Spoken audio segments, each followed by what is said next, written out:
Selamat datang di The Counter Press yang bakal membahas isu sepak bola terkini lewat opini dan counter opini. Pada episode kali ini kami akan membahas ini waktunya Surakarta. Mari melihat-lihat salah satu kota tuan rumah Piala Dunia U17 ini.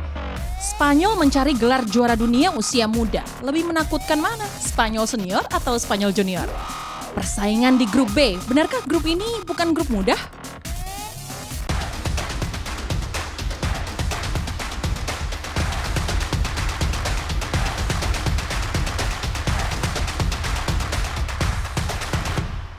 Selamat datang di The Counter Press episode ke-22 yang masih membahas seputar persiapan Piala Dunia U17. Kita udah bahas Surabaya dan Bandung di episode sebelumnya. Kali ini bahas Solo, tapi Mutia Wirosastro nggak Solo pastian. Masuk. Panas ya, bagus. Ada Firsi Idris, Aldi Bawazir. Kalau Solo mungkin panas, tapi kalau Oslo mungkin nggak. Oh baik, nggak pernah Pak. Langsung dari. Di episode kali ini kita masih bahas keseruan persiapan Piala Dunia U17. Kalau di episode sebelumnya bahas Surabaya, Bandung. Nah kalau sekarang yang gak kalah serunya nih, kota Surakarta atau Solo. Nah kita langsung bahas nih di first half. Pertama-tama penunjukan lokasinya dulu. Kenapa di sana? Apakah ada historical faktornya mungkin, Dris? Kalau dari gua sangat sulit untuk Indonesia bikin turnamen internasional apalagi olahraga tanpa melibatkan Solo. Karena Solo sendiri punya punya sejarah yang cukup panjang, khususnya melibatkan semangat kemerdekaan bagi Indonesia. Karena pada 1948 Indonesia itu berkesempatan ikut Olimpiade London, Olimpiade musim panas di London, tapi ditolak gara-gara paspor Indonesia masih pada paspor Belanda. Jadi mereka dianggapnya sebagai warga Belanda, mereka nggak mau itu Indonesia. Ya udah, mendingan kita nggak usah ikut Olimpiade London. Pak Soekarno membikin ini turnamen alternatif lah buat para atlet-atlet tersebut. Melibatkan 600 atlet kalau nggak salah waktu itu. Dan cabang-cabangnya juga bola basket juga udah ada waktu itu. Jadi awalnya PON ini diciptakan oleh pemerintah sebagai turnamen alternatif bagi para atlet-atlet ini yang gagal berangkat gitu. Dan memperjuangkan bahwa gue punya paspor Indonesia, gue mau berangkat kalau gue dianggap sebagai orang Indonesia daripada paspor Belanda waktu itu. Jadi buat gue waktu itu di lapangan Sriwidari ya. Jadi karena Solo sendiri, gue 3 tahun hidup di Solo dan gue melihat bahwa gue 3 tahun. Iya. Jadi itu untuk olahraga emang luar biasa sih, jalan pagi segala macam, dan lapangan juga banyak, Sriwidari, Kota Barat, dan termasuk juga Manahan. Buat gue olahraga khususnya Persis Solo juga passionnya terhadap sepak bola luar biasa. Juga ada Arseto Solo juga, klub yang tahun 78 berdiri, tahun 8 udah juara. Artinya bahwa ini luar biasa sekali dan masuk juga di Liga Champions Asia, Arseto Solo waktu itu. Jadi buat gue Solo sendiri aneh kalau sampai pada akhirnya nggak terpilih untuk menjadi tuan rumah, dan buat gue sangat wajar kalau pada akhirnya mereka terpilih untuk menjadi home base untuk beberapa peserta nanti yang bakal datang ke Indonesia. Dan emang udah ditetapin ya dari sebelum Piala Dunia U20 sebelum dibatalin, emang lokasi Surakarta itu Solo sebagai venue semifinal dan final itu sudah ditentukan. Dan kalau kita lihat emang secara geografik kan Solo berada di tengah-tengah ya. Jadi pasti menghubungkan yang bagian timur, Surabaya dan Jakarta dan Bandung, menurut saya lokasi sangat strategis dengan penduduk yang Aldi udah cerita tadi, pengalaman dia hidup di sana pasti luar biasa, melihat animo orang-orang lokal. Gue juga beberapa kali ke Solo tuh selalu menikmati di sana, dan terutama lokasi Stadion Manahan sendiri ya, Mutia. Lokasinya kan benar-benar di tengah itu. Jadi kalau mau kemana-mana pasti kita melewati Manahan. Jadi apalagi post renovation pasti tentu akan ada kemajuan-kemajuan yang udah dibawa ke Stadion Manahan itu, dan akan berdampak bagus kepada Solo yang akan menggelar banyak pertandingan ya. Sebenarnya kan kalau gue di media tuh bikin rencana liputan tuh lihat pertandingannya di Solo emang banyak banget, karena mereka menggelar 6 laga fase grup, 2 laga babak 16 besar, 2 laga perempat final, 2 laga semifinal, 1 final dan 1 peringkat ketiga. Jadi memang banyak pertandingan yang akan di sana, dan kalau kita ingin menyaksikan atlet terbaik sepak bola remaja terbaik ini memasuki bagan knockout, pasti kita akan seru sekali kalau bisa ke Solo sekalian kulineran. Oh pasti banyak banget kulinernya dan murah-murah. Murah-murah betul. Di menarik karena lo bahas Sriwidari ya, Stadion Sriwidari juga. Kalau kita bahas historinya ya atau sejarahnya pada penyelenggaraan PON yang pertama, kenapa kota Surakarta atau Solo dipilih menjadi menjadi kota pertama, yaitu pada tanggal 9 sampai 12 September 1948 PON pertama, karena katanya Stadion Sriwidari dinobatkan sebagai stadion dengan infrastruktur paling lengkap di Indonesia, salah satu yang paling lengkap gitu ya. Nah, menurut kalian sendiri kalau melihat nilai historisnya, apakah ada alasan lain mungkin kenapa Surakarta menjadi penyelenggaraan PON pertama? It's huge kan, dan big deal juga saat itu. Kenapa tuh sih? Ya kalau kita lihat mending lu aja coba. Ya, jadi kalau kan orang dulu Solo itu deket banget dengan Jogja, di mana waktu itu kepala, bukan KONI namanya, kepala bukan KONI, pokoknya komite atlet itu pemerintah ketuanya itu Sri Sultan di Jogja, dan waktu itu juga Solo dianggap yang paling punya fasilitas juga cukup bagus, animo masyarakat juga cukup bagus di tengah Pulau Jawa. Ya buat gue nggak ada alasan lagi di mana lu bisa menampung segitu banyak atlet yang bisa lu menyelenggarakan 600 atlet tahun 48. Lu bisa openingnya sekarang lu masih bisa buka di Google itu piala atau opening di Piala Sriwidari sekarang namanya Maladi. Itu udah jadi udah jadi cagar alam, cagar budaya untuk karena emang ini bisa berkesan banget. Berkesan, dan letaknya pun di tengah-tengah kota. Jadi di Solo itu ada jalan utama namanya Slamet Riyadi. Dan itu lapangan itu tuh benar-benar di tengah kota. Jadi luar biasa banget. Lu harus tadi kemarin kita udah bahas Surabaya, udah bahas Bandung. Solo juga harus datang. Harus ke sana kayaknya. Iya, benar, kita semua kayaknya harus ke sana. Dan selain itu juga I had to ask, apakah ada faktor politisnya mungkin kenapa ditempatkan di Solo selain tadi banyak plusnya? Iya, sebenarnya enggak sih. Pak Erik juga udah bilang kan ini udah ditentukan juga sama FIFA sebelum U20. Jadi memang apa yang diatur udah ditentukan, tentu melihat kapasitas stadionnya juga, dan mungkin barunya direnovasi juga, karena kita tahu mungkin di Jakarta tapi Jiska ada beberapa perkembangan yang harus dilakukan terkait akses dan lain-lain. Secara stadion sih nggak masalah. Dan kalau di Manahan memang kita udah lihat beberapa laga Liga 1 di sana memang kualitinya meningkat jauh dari sebelumnya. Jadi memang stadion yang luar biasa, walaupun secara kapasitas memang Manahan paling kecil di antara stadion-stadion yang lain ya, 20.000, tapi secara modernitas salah satu yang paling baru direnovasi dari yang lain-lain. Oke, nah setelah direnovasi menurut kalian sendiri setuju nggak kalau menjadi salah satu stadion yang terbaik di Indonesia saat ini? Kalau merhatiin perfilman soal sepak bola itu ada beberapa film syutingnya di Manahan. Dan 2018 terakhir mereka renov besar-besaran, dan sekarang udah luar biasa bagus.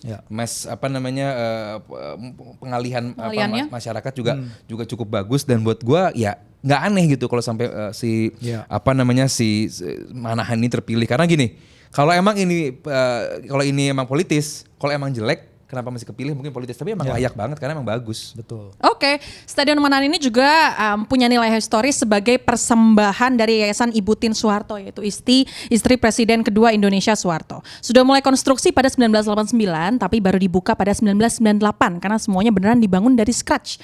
Posisinya juga cukup strategis, berdiri megah di tengah-tengah pusat kota, berdekatan dengan stasiun kereta, terminal, hotel, jalan raya, dan pusat perbelanjaan. Dari bandara juga deket banget nih, cuma 9 km dari Bandara Adi Sumarmo, dan sudah mengalami berkali-kali renovasi dari 2008 sampai 2018, dan yang terbaru pada tahun 2022 sebagai bagian dari persiapan yang awalnya jadi tuan rumah Piala Dunia U20. Nah, untuk yang mau nonton pertandingan Piala Dunia U17 termasuk di Stadion Manahan, cara beli tiketnya adalah akses fifa.com/tickets, pilih FIFA U17 World Cup Indonesia 2023, klik Buy Now. Di situ ada pilihan pertandingan, stage, dan kota. Ada one day ticket pass untuk 2 pertandingan sekaligus buat pengunjung reguler serta family package buat yang mau nonton bersama keluarga. Harga yang reguler adalah 75.000 sampai 125.000 per orang, serta harga yang family package adalah 52.500 sampai 87.500 per orangnya. Nanti kita tagih Aldi ya untuk rekomendasi atau kita semua nanti live dari Manahan mungkin ya. Siap. Kita nanti akan bahas di second half grup B yang nanti akan berlaga di Solo. Jangan kemana-mana, tetap bersama kami di The Counter Press.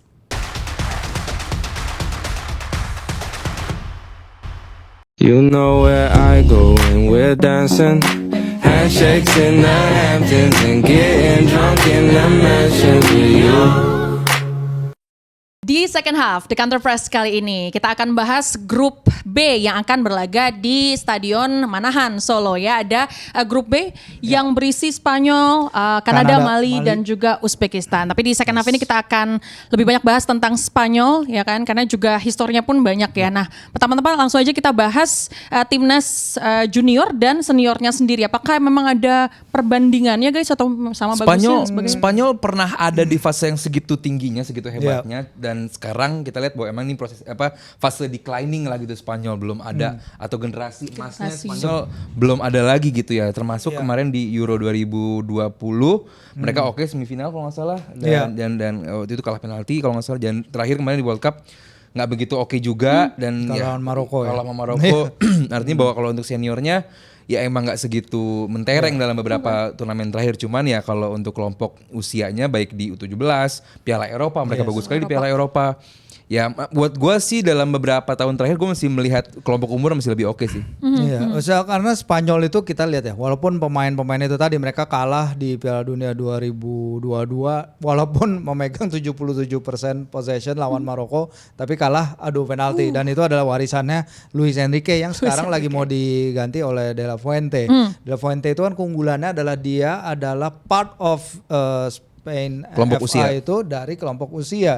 Jadi dia bisa meneruskan pemain-pemain yang tadinya mungkin pathway-nya sulit ke atas. Dan ini kita bicara bagaimana misalnya Spanyol memastikan kewarganegaraan Lamine Yamal kemarin, karena ketika dia main untuk untuk Spanyol di kualifikasi Piala Eropa itu adalah untuk memastikan juga bahwa dia kedepannya akan memilih Spanyol, dan dia mencetak gol dalam usia hanya 16 tahun. Jadi memang perkembangannya luar biasa. Maksud saya kita lihat Barcelona sekarang dengan pemain-pemain yang ada, Fermin dan Yamal, dan sekarang juga si Guiu itu juga ada. Itu adalah suatu bukti ya bagaimana perkembangan sepak bola Spanyol. Mungkin kemarin rada mandek, tapi sekarang at least ada masa depan yang lebih cerah, terutama setelah kasus yang menimpa Rubiales itu sudah keluar dan lain-lain. Semoga toxicity yang membuat Spanyol kurang bisa berkembang dari tahun ke tahun, that culture yang banyak diomongin oleh banyak orang di balik layar, ada culture yang toxic, semoga itu udah lewat semua dan Spanyol bisa menemukan kejayaan lagi kayak di 2010. Apalagi di Spanyol sebenarnya kan track recordnya di U17 kan nggak main-main begitu ya. Mereka sudah pernah menjadi runner up sebanyak 4 kali ya, dan juga peringkat ketiga pun 2 kali gitu. Jadi juara yang belum. Juara yang belum. Tapi kita bisa katakan bahwa di grup B yang terkuat unggulan. Jelas unggulan, kan ya. pasti. Nah, kalau kita bahas alumnusnya dulu deh, karena tadi beberapa pemain sempat bilang, tapi alumnus Spanyol U17 selain misalnya Cesc Fabregas jelas gitu ya. Yang terkenal mungkin banyak banget. Bisa kita ada daftaran nih sekarang. David Silva Spanyol, dia main di Finlandia 2003 bersama Cesc Fabregas. Andres Iniesta 2001, Fernando Torres 2001, Iker Casillas 97, Xavi Hernandez 97. Jadi ini who's who of Spanish football. Siap pemain-pemain terhebat dalam beberapa generasi terakhir, including the golden generation of 2010.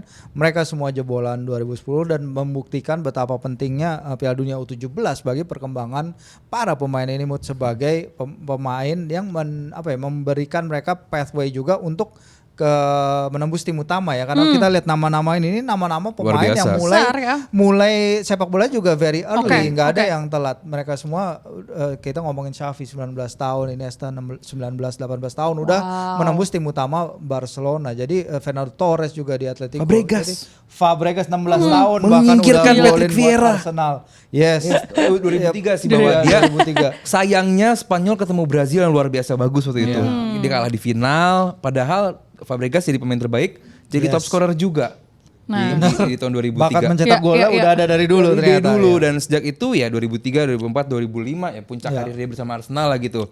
Jadi ya buat gua Spanyol dan Fabregas waktu itu emang terbaik, dan juga ada David Silva juga di angkatan bareng, terus ada David De Gea juga 2000 lupa 2000 berapa itu David De Gea juga. Artinya bahwa ya kalau talent Spanyol nggak pernah kehabisan sih. Ya cuman masalah gini, kalau kita lihat dari tim yang main di final 2017 itu pathway-nya itu yang mungkin sekarang lagi dibenahi oleh De La Fuente ya, karena dari kalau kita lihat tim Inggris yang mereka kalahkan dari Inggris di final 2017 itu banyak banget yang udah menembus tim utama di kompetisi masing-masing. Phil Foden, bahkan kita ngomong nama kayak Ryan Brewster, Morgan Gibbs White, Margehi, Callum Hudson-Odoi, itu semua nama-nama paten. Tapi dari squad Smith Rowe juga. Tapi dari squad Spanyol itu yang paling beken cuman Ferran Torres sama Sergio Gomez. Itu dia. Garcia. Sayang banget Eric Garcia. Iya, tapi Eric Garcia juga sekarang jatuh banget. Dan I think ini yang akan dibuktikan ke depan ya, apabila angkatan yang U17 sekarang bermain bagus. Mereka harus punya pathway ke atas. Menyambung soal player development ya, nih kalau kita semuanya setuju Spanyol in general adalah punya itu tadi track record player development yang juga sangat baik. One off begitu ya. Nah, tapi kalau kita bahas La Masia versus La Fabrica, apakah dengan jumlahnya yang mungkin tidak sama gitu ya, agak setimpang ya. La Fabrica cuma ada 4 pemain, sementara di squad yang sekarang ada 7 pemain. La Masia, menurut kalian apakah ini juga menggambarkan soal player developmentnya yang mungkin nggak setara? Dua-duanya bagus, La Fabrica sama La Masia. Cuman kalau untuk kelompok usia muda dan U17 nanti U20 doang gitu, mungkin nggak fair ya. Kalau gue melihat itu bahwa seberapa banyak peresapan dari La Fabrica dan juga La Masia ini ke klub-klub atau mereka menjadi pemain inti di klub-klub senior mereka gitu. Dan buat gue 46 kalau nggak salah di awal musim ini si La Fabrica ini menyumbangkan. Nah kalau La Masia justru gue kayak Barcelona lagi deh pemainnya dipakai gitu. Cuma kalau untuk level timnas ya selalu gitu, La Masia selalu mengeluarkan nama-nama yang bagus ya emang. Ya, dan kebetulan tahun ini kan emang lulusan-lulusan La Masia lebih dibutuhkan oleh tim utama Barcelona. Pathway mereka ke atas itu karena cedera, karena berbagai masalah yang terjadi di Barcelona, jalur mereka lebih banyak ketimbang para pemain Real Madrid. Tapi kita lihat contohnya banyak pemain Real Madrid yang udah keluar terus balik lagi kayak Joselu dan lain-lain, itu mereka juga bisa menjadi bintang yang besar juga, tapi mungkin gak di Real Madrid. Oke, singkat aja guys soal pelatihnya Guerrero, menurut kalian? Gue belum banyak menilai dia, cuman mungkin nggak jauh beda sama si De La Fuente. Dia emang pelatih yang dari kelompok usia, jadi pengembangannya itu nggak cuma pemain di Spanyol itu. Pelatih pun pengembangan dia ngelatih dari kelompok usia, jadi benar-benar menguasai pemain per pemain. Guerrero juga seperti itu mungkin buat gue ya. Oke, injury time nanti kita akan membahas ketemu siapa aja sih Spanyol nanti di grup B. Jangan kemana-mana, tetap di The Counter Press.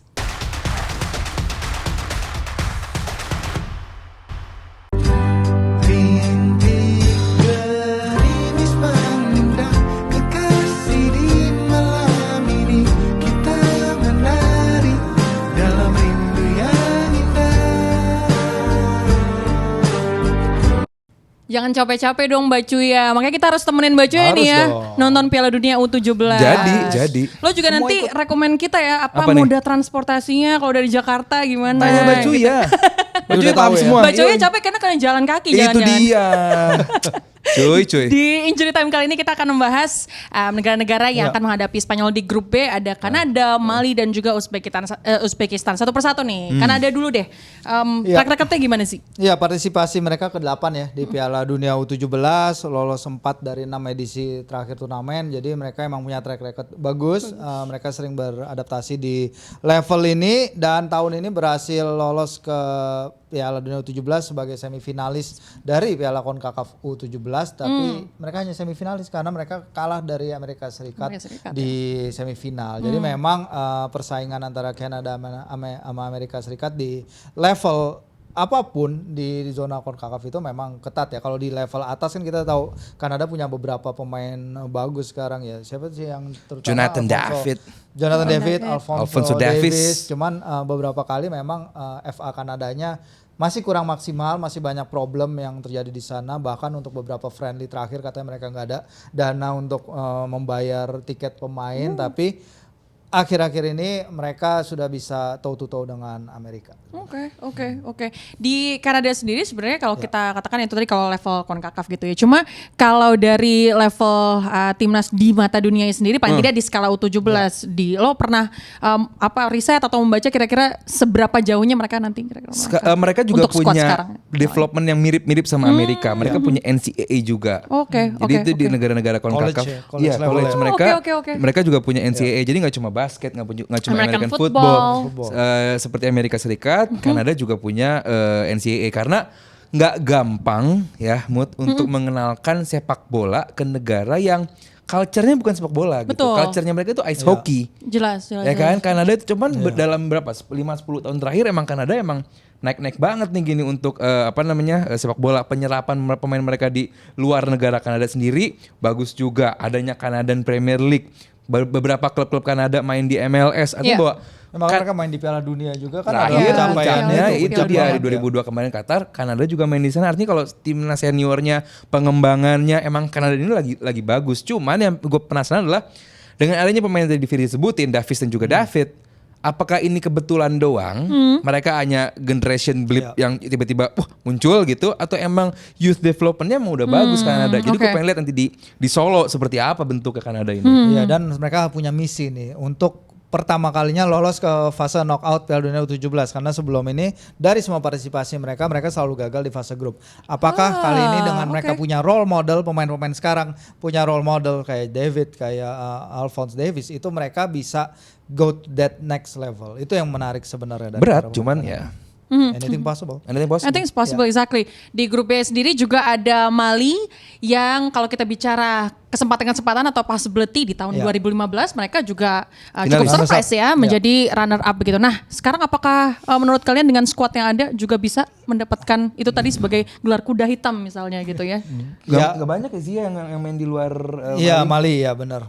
Ya kalau kita lihat sebenarnya kalau Mali itu sekarang dilihat sebagai tim Afrika dengan yang paling tinggi ya posisinya itu karena Nigeria dan Ghana itu tim yang paling berpengalaman di turnamen ini nggak ikut. Memang yang sangat disesali adalah itu Nigeria nggak ikut tim yang dengan jumlah gelar terbanyak. Dan oleh karena itu dari zona AFCON, zona Afrika, wakilnya adalah Mali. Nah, kita akan lihat apakah mereka bisa segarang tetangga-tetangga mereka di turnamen kali ini, ataukah mereka jadi exception to the rule dan akhirnya tidak kuasa menahan Spanyol dan Kanada. Makanya persaingannya rada terbuka juga nih. Ini sedikit cerita soal Mali ya. Waktu gue di London Garuda Select. Keren di Mali. Tadi di mana tadi? Di London. Oh iya, tadi salah ngomong. Itu trial dari pemain-pemain muda Mali 14 tahun, 15 tahun enggak cuman banyak sih. Badannya gede, sprintnya kencang, fisiknya bagus. Nah, ini Spanyol harus waspada sih dengan fisikalitas dari Mali ini. Iya. Apalagi salah satu pemainnya ya Mamadou Diallo itu kan juga cukup kita katakan pemain yang tingginya di atas rata-rata gitu ya. Kan? Tapi itu tadi untuk umur 15 tahun. Justru itu gue baru tahu bahwa itu cukup umum ya dia gede-gede untuk dan biasanya kalau gede kan boyo ya. Ini gede sprintnya kencang. Dan tulangnya juga tulang-tulang keras gitu. Wah, kalau untuk fighting ngadu tulang kering kayaknya mah serem itu. Satu lagi ada Uzbekistan. Gimana nih guys? Uzbekistan kan Asia rasa Eropa sih. Asia rasa Eropa. Karena di tengah-tengah. Karena di tengah-tengah. Karena mereka tampil pertama kali di Piala Dunia U17 sejak 2013. Jadi memang partisipasi mereka udah lama. 10 tahun ya.